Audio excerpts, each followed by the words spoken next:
Big leaks, big bundles, big quits, big games. Good morning, Mario, and good morning, Switch fans. Hope you're all doing freaking fantastic out there on this spooky Friday the 13th, almost to the spooky season. I think we're actually there. This Friday the 13th, we've got a lot to discuss, so let's jump straight in. What's going on, everybody? It's Zach from SwitchForce, kicking it off with Anera Interactive all quitting. The entire gaming division of publisher Anera Interactive quit. About 25 people just said, we're done. Now, if you're not familiar, Anera Interactive makes a ton of really cool Switch games, stuff like Outer Wilds, stuff like What Remains of Edith Finch, Cocoon, Neon White, Lorelei and the Laser Eyes. They are the publisher of all these titles and helping bring these awesome indie games to actualization. They brought Thirsty Suitors, 12 Minutes, Kentucky Route Zero TV Edition, Donut County. All these games are on Switch, and they're currently working on Stray and Morsels, getting those two games on Switch. Frankly, Stray is a masterpiece, and Morsels looks like it could be right up that alley, so I'm super bummed to hear that they're having so many problems. This really stinks because it sounds like it was an issue where everybody that worked in the gaming division of Anera Interactive wanted to spin the gaming arm off into its own entity. Now, Annapurna also does films. I think they're a very successful and very creative and very, they have good taste. They know what to pick. They're very cool in that way, but it's not cool that they were not able to get the owner of Annapurna to allow the gaming arm to spin off into its own thing. I guess that's what they were trying to do, and it's not possible, or they weren't going to allow it, so everybody just quit. Now, this is going to be a problem, not for the game development times themselves, because Stray is obviously developed by somebody else, and Morsels is developed by somebody else, but for the publishing efforts that Annapurna has put forward, they now have to replace their entire team. Now, it's very hard to know, who's exactly at fault here, but I'm going to go out on a limb and say it's probably the big executives, probably the people that quit, were pushed to the limit to quit. There probably were some conditions or some issues or some things that are going to come to light of why they all just bailed. I don't think they bailed because they're bums or because they were getting too good of a deal or because they just wanted to stop working on publishing Stray and Morsels. This reeks of another instance of executives just overexerting their power and their money and not listening to their employees. But I hope that this is something that can be resolved, and I hope that they can sort of smooth this over in whatever way makes the most sense, whether that's changing ownership, whether that's bringing these people back, allowing them to spin off, I don't know. But I love Annapurna for what they've done on Switch with Neon White, Cocoon, Lorelei and the Laser Eyes. I think they're a super quality publisher right up there with Devolver Digital, but I don't want them to be just dusted over by this dispute. And it seems like maybe they're not being as cool as they could be, and I really hope that we're able to get this resolved for all the people that quit. Obviously, those 25 deserve better, and for the company as a whole, so that we can continue to look forward to their games. Now, some of you in the New Zealand and Australia region might be looking forward to a new bundle because, boom, the bundle teased by Deal Labs and Billy Bell Coon is now official. It is a Mario Wonder bundle, but currently it's in New Zealand and Australia. Coming out October 24th, this game bundle has Mario Wonder. It's got 12 months of Nintendo Switch Online, and it's got a white Switch OLED. A pretty basic bundle, even though I think the box art is really fun and really cool. Anytime I see Mario Wonder art, I'm like, wow, that game was just so magical. But it's interesting that it has not been announced for anywhere except New Zealand and Australia. I would guess that we get this eventually. I'm not sure why it's announced first there.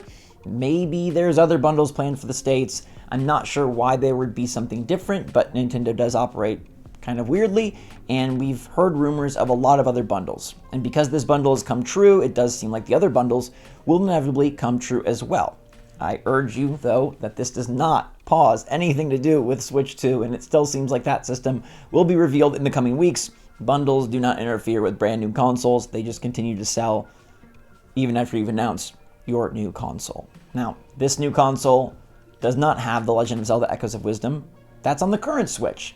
And it's currently leaked out there, which is a bummer, because I think this game is one of the most sneakily surprising titles that Nintendo has released this entire generation. It looks like somebody was able to leak the game and then put the ROM out there on the interweb, so be careful, because spoilers are out there. And I know you might say, what spoilers can be in a top-down Zelda title, but I think there can be a lot of spoilers. I feel like this game is going to be one that rides heavily on awesome gameplay and also heavily on discovery, right? You find, oh my gosh, I got this great echo and it can be used in this surprising way. Oh my gosh, Link is back and I either get to play him or I don't. Oh my gosh, there's all these other things that Zelda can do with different automatons, different echoes, and different abilities as she progresses through the dungeons. And oh yeah, what is unlocked after you beat a big boss in these, quote, massive dungeons? If it's not a new weapon, because that's what we're used to, Link getting weapons, what does Zelda get? Anyways, I don't want to spoil any of this for myself, so I'm going to really try to avoid things about Echoes of Wisdom. The other side of this coin is that Nintendo has been so aggressive lately about going after people that are leaking ROMs, people that are putting up ways to hack and modify your Switch. They might just go crazy. I think it's very risky to post this game a full 2 weeks early, very risky to just leak that out there, and I wouldn't be surprised if the person ends up getting caught and getting punished for it. Just look at what Gary Bowser faced, look at what some of these different emulators faced. It's not good, no matter which way you slice it. But I will wait until Zelda is actually available on the eShop to check it out for myself. It's my most anticipated game currently across the industry, and I think it's going to be amazing. I cannot wait to play it, and hopefully none of this leakage dilutes anything that game can do. And I think, like, unless you're really trying to find it, you'll probably be able to avoid spoilers. I just wanted to let you know so that you can keep your eyes peeled, or rather, keep them covered. Now, you can open your eyes if you are a Quidditch fan, because that game is announced to come out on November 8th on Switch. It's out everywhere else right now, and it seems like it's pretty good. Nothing like revolutionary, but a pretty good game, and it was strangely delayed on Switch, so now it's going to be out on November the 8th. Now, it does have crossplay, which is really good in case the Switch audience doesn't build very highly. The all-time peak on Steam was 6,574 players. Not very high. It doesn't seem like it has a huge audience, but given that it's going to be out on everything, consoles and PC, maybe come November with the Switch, and with the massive audience that has, we can find some games if that's something you're interested in. I, though, am currently more interested in Wild Bastards, and I say it that way just in case YouTube wants to punish me for I swear. The game is actually really fun. I've been playing a review copy on PC. It just dropped on Switch yesterday, and I want to give you a little feedback because Void Bastards was a really cool game that a lot of players enjoyed, and now Wild is the follow-up sequel, and I think it's doing much more for me than the first game.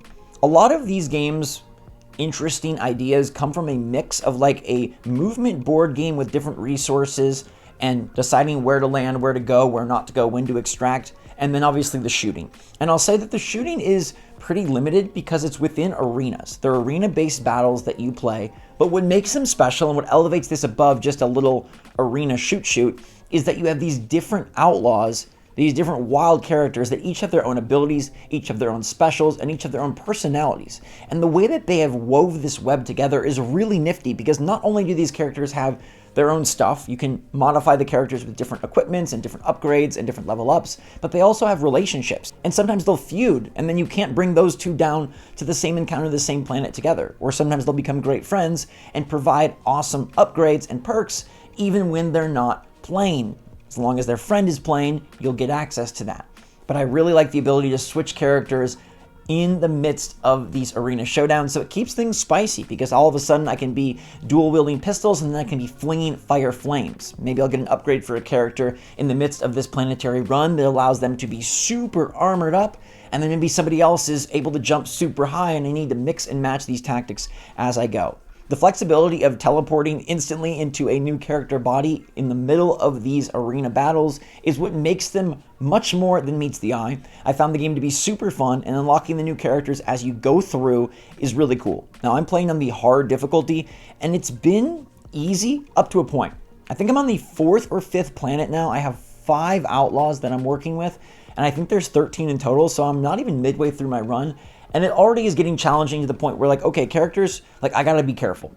The enemies are usually pretty easy on their own, but they can combine in ways that make it more difficult, and the environmental navigation of the title is also a huge part. Instantly climb up ladders, instantly go down ladders, and change your verticality very quickly. These enemies are kind of lurking, some are more aggressive coming towards you, some like to hide, and some are gonna require a more specific set of guns, weapons, and characters if you want to take them out easily. But then it's navigating the board as you have movements kind of in a board game style and deciding how much loot you want to go after, how many upgrades you want to go after, or do you want to just get in and get out and keep your characters alive? Because as long as they survive the encounters, they will recover to full health and be ready to go. but if they do perish on the planet side, you will need a special tonic to revive them and bring them back.